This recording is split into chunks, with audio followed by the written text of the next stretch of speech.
Hi, I'm really excited to be here with Professor Robert Carl to talk about Charles Ives for Mark Robson's upcoming PianoSpheres concert. Professor, it's very nice to meet you. Could you tell us who you are and what you do? I am a professor of composition at the Hart School, which is the performing arts school of the University of Hartford in Hart. Actually, it's in West Hartford, Connecticut. And I'm a composer that has, I think, still remained the central focus of my life.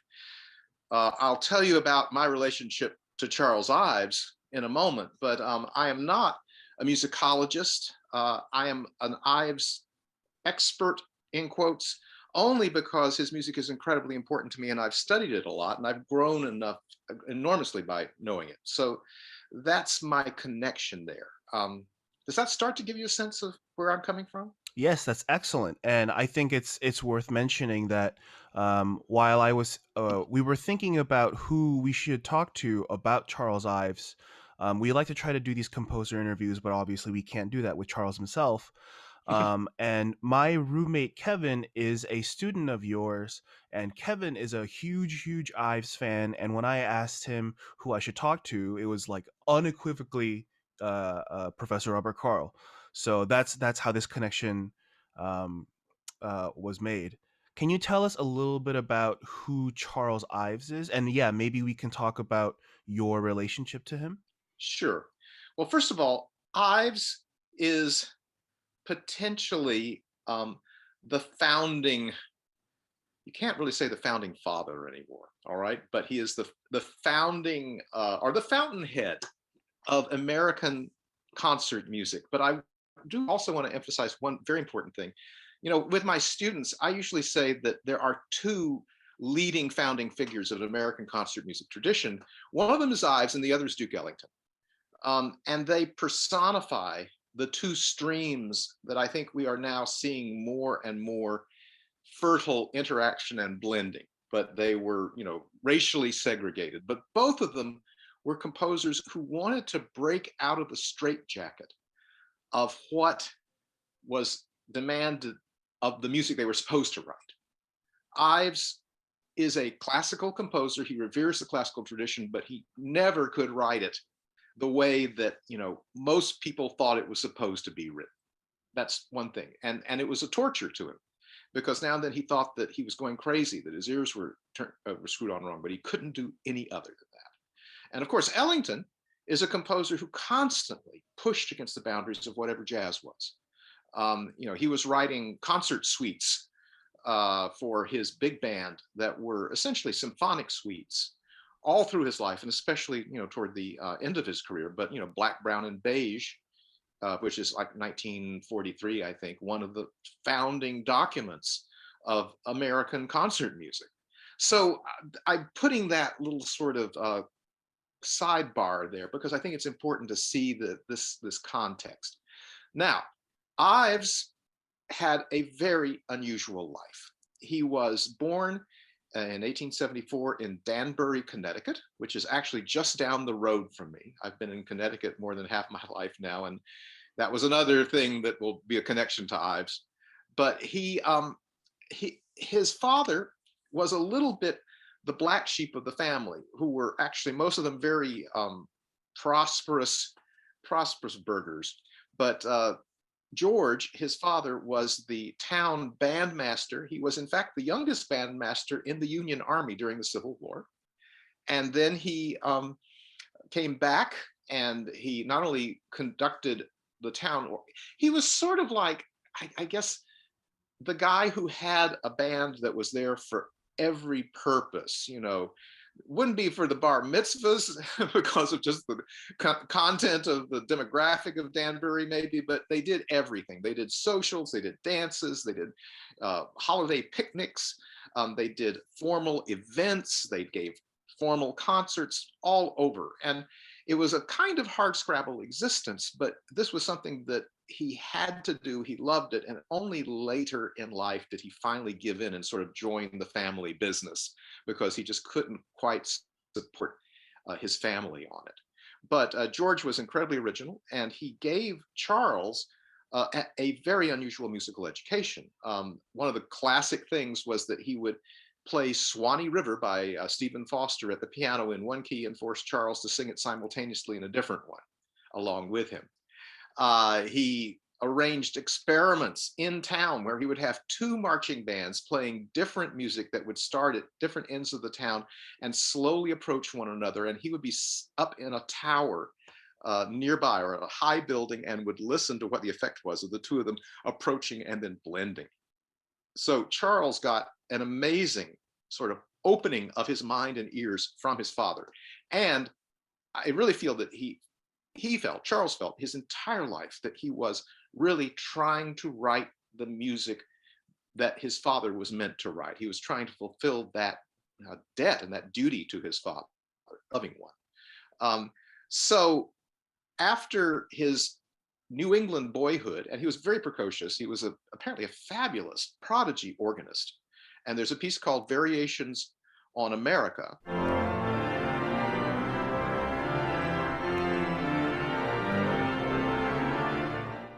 Which is My Country 'Tis of Thee, for organ, that if you listen to it, he wrote it when he was like, I don't know, less than 18, probably like about 15 or 16, and they're astonishing, and they're funny too. I mean, they're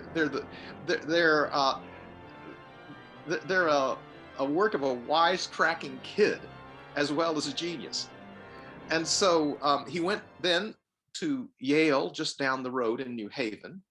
And there he studied with a composer named Horatio Parker, who was really the leading American composer of the day, who was very much in the mode of Brahms. And that was the way that music was supposed to be. The Germanic tradition was at that point regarded as the high point that Americans should try to not just imitate, but absorb, but it would still be the template that one worked from. And even though Ives made fun later on of Parker a lot, he obviously learned an enormous amount from him, because Ives is, if you study the music, you will see amazing technical things that come from being also a very quote unquote learned composer. So when he left school, he went to New York. He spent a certain amount of time trying to make a business of it. He more or less had the sort of classic downtown hard scrabble existence of being in an apartment with a bunch of other guys who were, fellow graduates, and trying to make a life as an American composer, but more so as like a choral director, the sort of things that are incredibly familiar to anyone who is a young musician in any era. At a certain point, once again, he decided that what he wanted to do in his music, and he wrote, by the way, one piece, a big piece called The Celestial Country,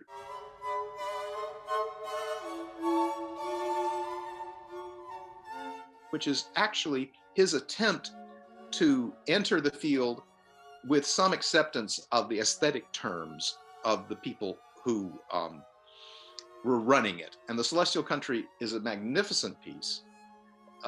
It is more traditional than almost anything else that he wrote. And it was premiered. He more or less self-organized the premiere. And it got kind of tepid reviews. And I think it was kind of devastating to him, because he really wanted to make that his statement. And he decided that he wasn't going to give up composition, but he was going to give up trying to make a career as a composer. And so he went into insurance. And he became a millionaire. He became one of the most successful and imaginative insurance executives in not only in America, but in the world. The firm that he founded, which is called Ives and Myrick, more or less became Mutual of New York. He is one of the quote unquote inventors of term life insurance, and wrote pamphlets about this.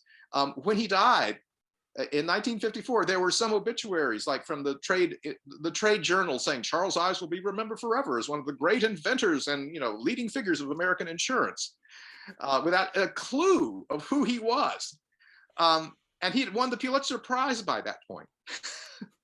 but anyway, he lived this double life of, essentially, he had a home first in the city, and then later on, he and his wife, whose name is Harmony, which is fabulous.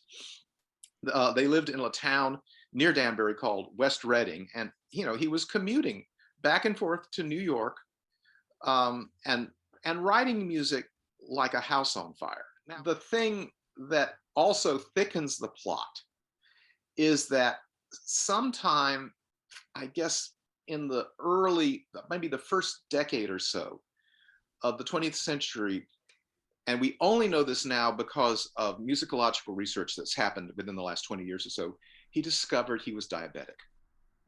Um, you know, People have talked about Ives's health, that he had he probably did have a nervous breakdown at some point, but that he had heart problems, and and what was it that ultimately stopped him more or less from composing a little after the 1920 or so.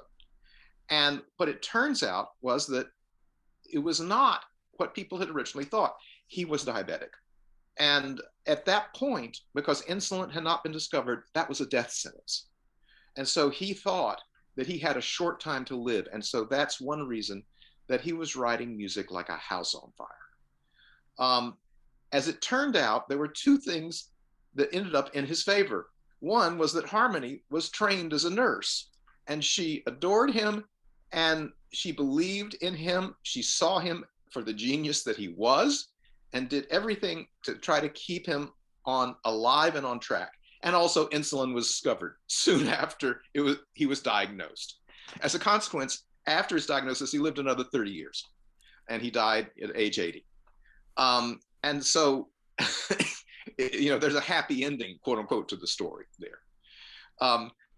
Ives really, he had this extremely intense experience of music, as though it were the entire world that was rushing through him, and he had to find some way to capture it and to express it.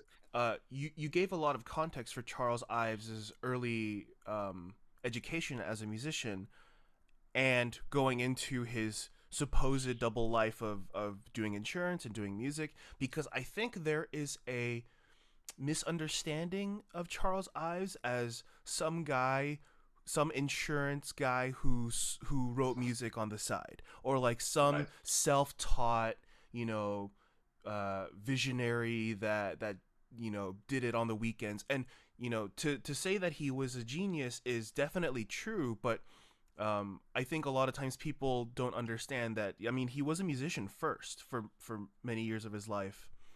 Yes, and even to this day, and I mean, I encountered this, even with colleagues who I admire and adore. Even there's a certain feeling, a little bit, if not dismissive, a little bit distancing from Ives. Well, he wasn't fully professional. The music, it has these kind of mistakes and messiness in it that wouldn't have happened if he had been truly professional, if he wasn't a quote unquote amateur. I don't buy it. I think that the more you examine the music, the more you realize just how essentially, and he was an incredible improviser, by the way, but still, how much everything was thought through. Everything, it's spontaneous, yes, but the things that the bones of it are absolutely rigorous. I can tell you, I am no pianist, but during this pandemic, one of the things I have been doing is teaching myself to play the third movement of the Concord Sonata, which is called the Alcatz, which is the simplest one, believe me. At the same time, it's not easy. And that is it's been wonderful for me, because I can really see chord by chord how the voicings and the voice leadings, even when they sound either dissonant or like, what's going on here, they actually have an incredible logic to them. So that's really in the music, I think, all the way through. And I think he continues in some ways to get a bum rap for that. But yeah, he was no amateur. More for me, what is interesting is the primary aesthetic concern, I guess I would say, of that, which is quotation. And Uh-huh. I think that's really the thing that Ives did before anybody else. Yeah, what made him a genius to me. So yeah. yeah, could we talk a little bit about that? Well, yes. First of all, the whole idea of quotation in Ives is that there are many, many different uses of pre-existent material. In that sense, it's very experimental. It's also very postmodern, and yet it's way before modernism or postmodernism. Ives, I think, had this vision that was nostalgic of his childhood, the New England of his parents' and grandparents' generation. And it was the era of more or less antebellum and the Civil War and just after it, what he grew up in. Um, he he was surrounded by parlor music, by sentimental songs like Stephen Foster, by Civil War songs, which are both sentimental and martial. And then later on by popular musics, including ragtime, which was actually very important for Ives. Ives was a little too old for jazz, but ragtime, in terms of African American music, was something that he, sort of took into his bones and is all through the music in many ways. So all of these things are sort of stirring around in his psyche, in his musical persona. And what he does is that he takes them and he finds these incredibly imaginative ways of using them as the foundation of the music and then turning it into something totally different.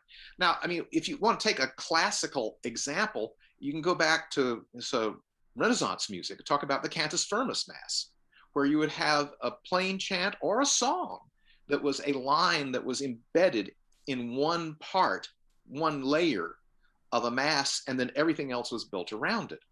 And it's always there and you can always hear it, but of course it's something completely different. If your listeners want to listen to an example of that, L'Homme Armé, which is the song which means the armed man, was used by many composers. Guillaume Dufay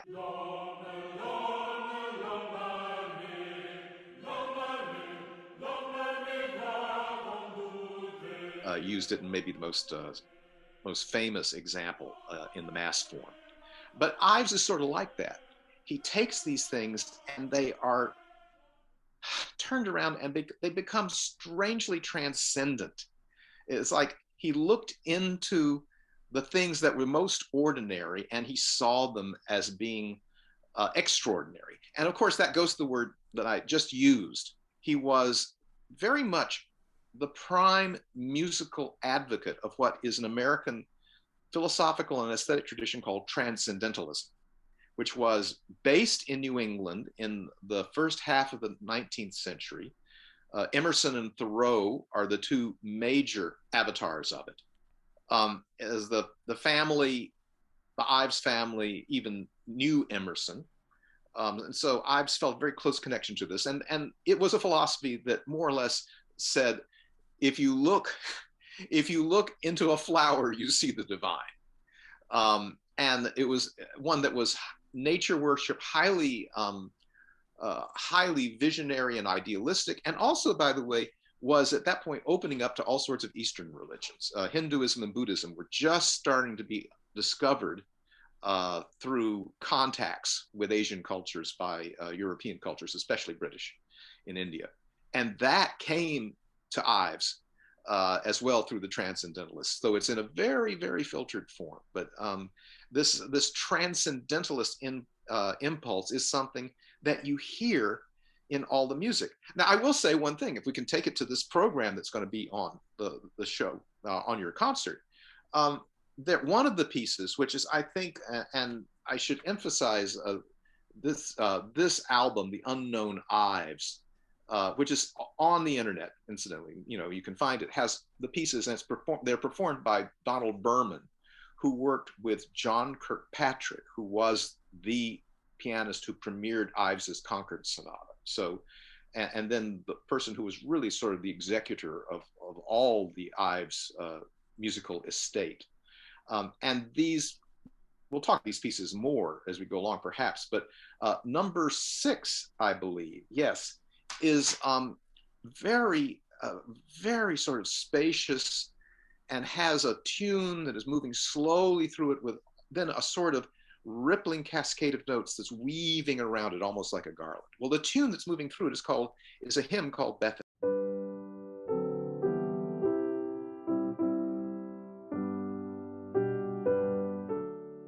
which is also known as Nearer My God to Thee, which is used also very prominently in the final movement of Ives's Fourth Symphony, which is his major statement.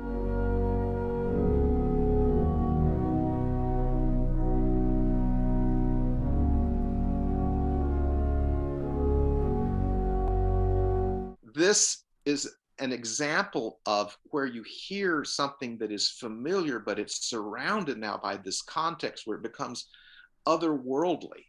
And you feel that this is something that is rooted in your experience, and yet it has turned into something completely new. And I think that's the thing about quotation for Ives. It's not just collage, though he now and then he did, pieces which were just, collages of tunes all at once. The 4th of July, which is an orchestral piece, is like that. But he would often, embed things and make them become a new version of themselves, so that you barely recognize them. You also brought this up earlier, but how much of a part do you think humor plays in him and his music? Oh, enormously. Another one, I think it's number 20, which is the March. All of a sudden, in the midst of the craziest, most virtuosic, dissonant, clangorous stuff, it suddenly breaks off and it starts to play "I've Been Working on the Railroad," just for a moment before it goes off on another tangent.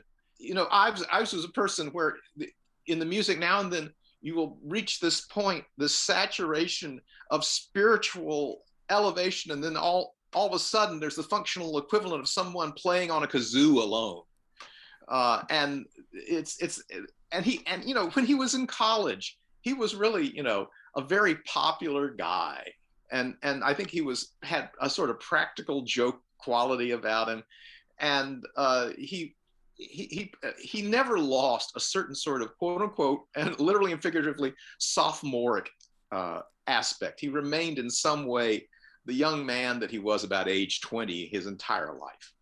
Looking at the studies that Mark Robeson is going to play on his PianoSpheres concert, on the program it says study number 16 plus 19, number 20, number 6, but there's a whole lot of numbers and dates that Yeah. are written into the concert program, which if you're a listener, you can see on pianospheres.org. Could you explain a little bit about why these numbers and dates are so spread apart and why they're written this way? Well, yeah, the Ives, and this is, I think, one of the really great things about Ives as a composer is that and this is also in many ways very contemporary, he essentially put his workshop on public display in terms of the body of his work. Now, I'm not saying that it was a conscious decision, that would almost be like a marketing thing nowadays, but Ives was constantly writing smaller works that were experiments, that were studies that worked their way into larger pieces, now and then literally into the fabric of larger pieces, or now and then techniques that he found that were successful for him that he then did in other works and the more canonical works. This is something composers actually do all the time, but a lot of the times these sketches, remain in the drawer. Ives worked most of this up into a relatively finished form, though the manuscripts are a mess. And musicologists have had a field day trying to tease out, what are definitive versions. The thing is that, in one sense, there never will be a truly definitive version of almost any piece, but it's close enough. And so these pieces represent a lot of piano studies that is a whole parallel body of piano work to the 2 piano sonatas. There is a quote unquote 3-page piano sonata, though it's not 3 pages of printed music, it's 3 pages of manuscript. These these works that are viewed, as his major piano works are surrounded by this aura, this halo of other smaller pieces that are related to him. They're almost a kind of constellation orbiting the big pieces. And there are also a lot of chamber works like this too. And it's some of the most amazing music of his, by the way. He has a piece called From the Steeples and Mountains, which is a big sort of spatial piece, which is bringing uh, basically brass and bells together into a vision of, churches ringing across, mountain ranges in Connecticut. He has a piece called Chromatin Melatune,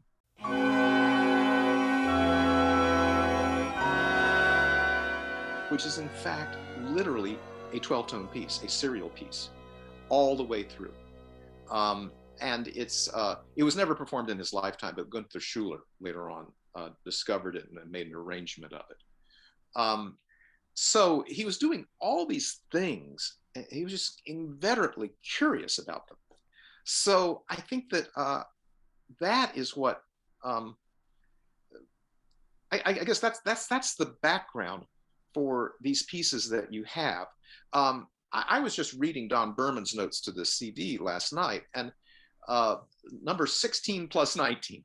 Now, I don't know quite what that means by itself, but it is, in fact, a putative middle movement of a 3-movement work that might have been intended to be a third piano sonata, though they're all relatively short. So I would say that it probably would have been a sonatina, at least, if it were really presented formally as such. But when you listen to the other movements on either side of it, they make sense. They are not the 2 other pieces that are on your program, by the way. I mentioned, incidentally, number 6. Number 20, which if you go to YouTube, you can find that one, I believe, with a score following function. And it's really useful just to watch it go by. It is unbelievably virtuosic, difficult, crazy, and yet it makes sense. It's one of those things that when you get somebody who can play it, and it seems that Ives could, by the way, he had no inhibitions, and he had great technique. If you can get someone who can play it, then all of a sudden, all the things that are quote unquote problematic about it make all the sense in the world. Um, and and it feels very natural. And again, because of that rootedness in song and in commonly lived experience. I think that's I see. One of the great things about Ives, I think, is that he is a composer who never gave up on life, and so that's, and yet at the same time he never compromised what he wanted to do in his vision.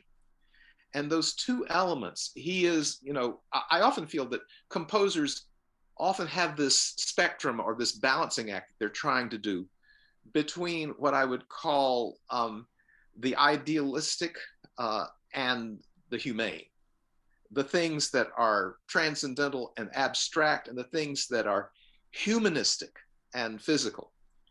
And Ives, I feel, found that balance certainly better than almost any 20th century composer. And this is not to say that there are plenty of other 20th century composers who are just fantastic composers and on the same level as Ives. I don't want to get into a comparison test, but he is a unique case of this type of trying to make a very clear resolution and combination of these elements. And I think he always was looking back over his shoulder at what the common man, quote unquote, would say, even if the common man or woman wouldn't make heads or tails of what he was actually writing. In music, and especially in classical music, there's this idea of a study or an etude, which Mm-hmm. is, especially for piano, a usually short, usually virtuosic piece meant to either practice or show off a specific technique, an Mm-hmm. arpeggio, a specific Mm-hmm. interval, etc. But at the same time, there's also another idea of the word study, which is more of a of a visual arts term where Hmm. it's the artist, the painter themselves doing either preparation for a larger work or just an experiment to see if something works. What would you say these Ives studies are? Are they the virtuosic sense or more of the painterly sense? Well, I think you nailed it right there. And my facile answer is it's both. Um, I think Ives probably was more interested in the latter, what I would call the music, the study as an experiment, in compositional technique, or in compositional expression, an investigation of a sound world.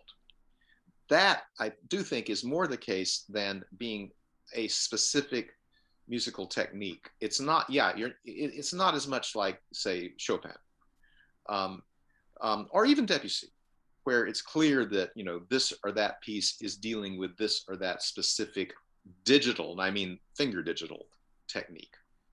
Um, but at the same time, they are studies in the performance sense of, okay, here's something unbelievably difficult. How can you make it musical? How can bring it? How can you bring it to life and make it sound natural when what you see on the page is terrifying? Which is what it is. When I made my mention about playing the Alcott's music, if you look at Emerson or especially Hawthorne, two of the other movements, you know, I mean, um, give me, please let me be reincarnated many times over so that I could practice every day for eons, so that I might get somewhere with that. It's unbelievable music. Of course, there are plenty of people who play it and play it brilliantly. So, but anyway, but early on, it was regarded as impossible, totally impossible. And John Kirkpatrick was the one who laid that myth to rest by premiering it. I believe might not be right, but sometime in the late 1930s in New York, in what was a very important for Ives's career, very important concert, because it put him forward for the first time as not this crank, but someone who had written a major American work, and recognition started to come because of that. Yeah, it's interesting to see that piece is, uh, it's got to be 90 or 100 years old, but it's still testing pianists to uh, like the limits of their technicality and It ability. it really is. It remains a benchmark. Few pieces have been written that are more difficult. Put it that way. Number six, which I mentioned, having a connection to his Fourth Symphony. Also, this idea of the flowing garland of notes, rippling around the central hymn. That also ties in very much to one of his major works, which is the third movement of Three Places in New England, which is called the Housatonic at Stockbridge.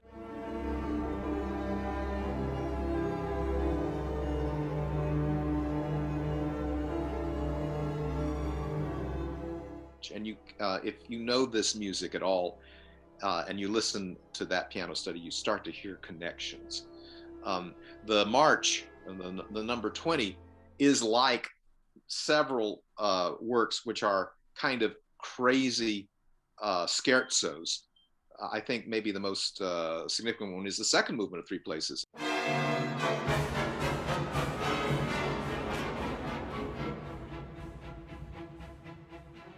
I think that's, and in a way, the Hawthorne movement of the Concord Sonata. So so you hear sort of premonitions and echoes of different pieces that are in the major, in the more well-known, let's put it this way, part of his repertoire in these works. And you bringing up the Three Places in New England reminds me. Um, uh, do you do a Charles Ives tour?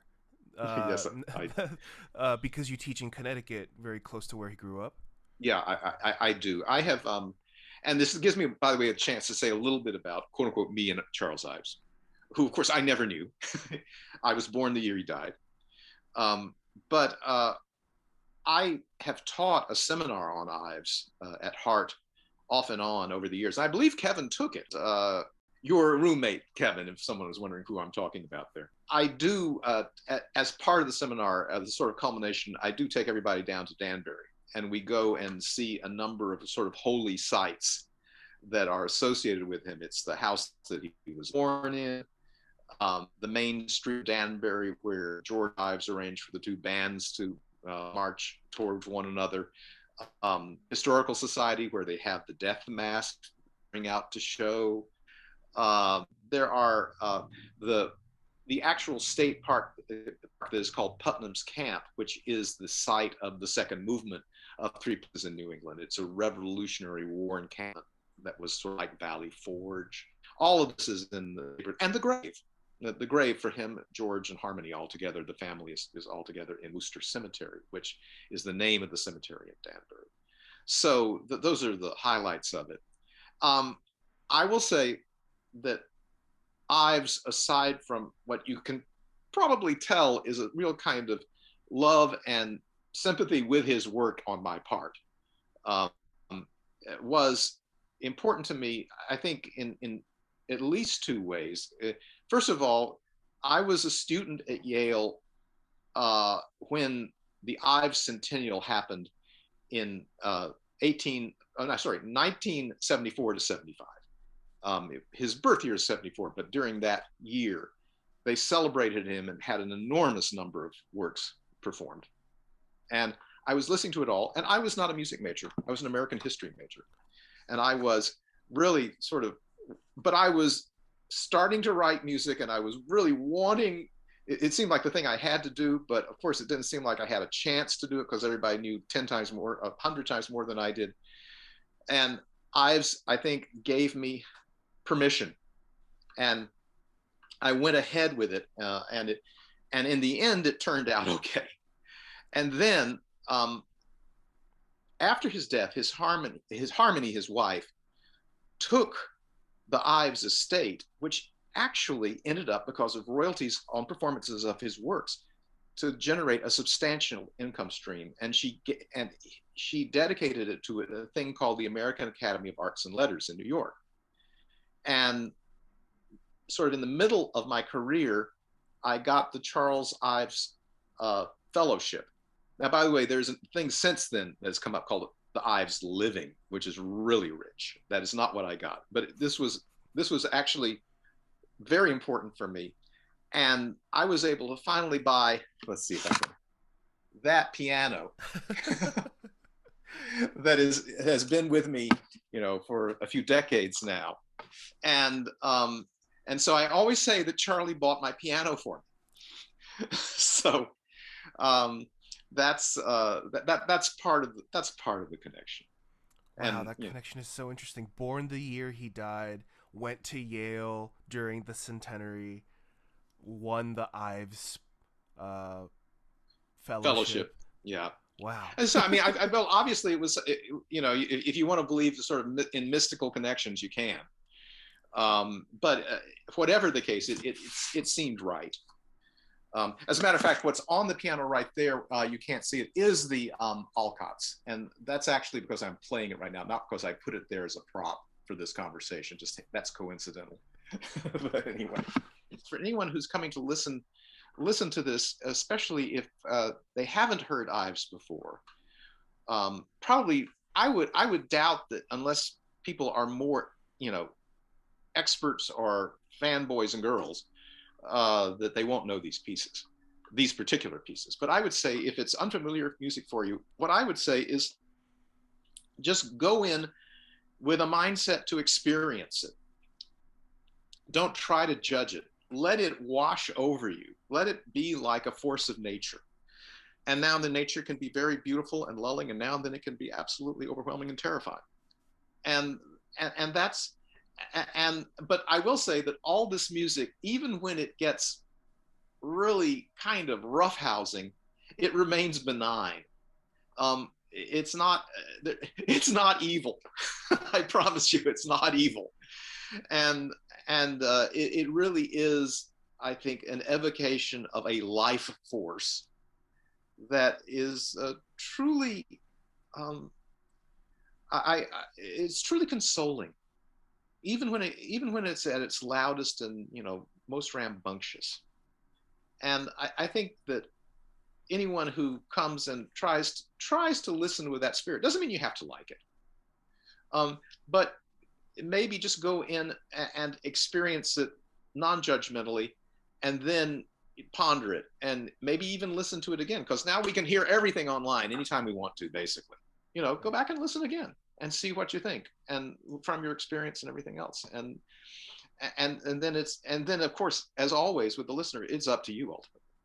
Excellent. And with that excellent note, I'd like to thank Professor Robert Carl for sitting down to talk with me and sharing his expertise. And for all the listeners, you can hear these pieces and see them performed on April 20th, 2021 on pianospheres.org. Thanks again.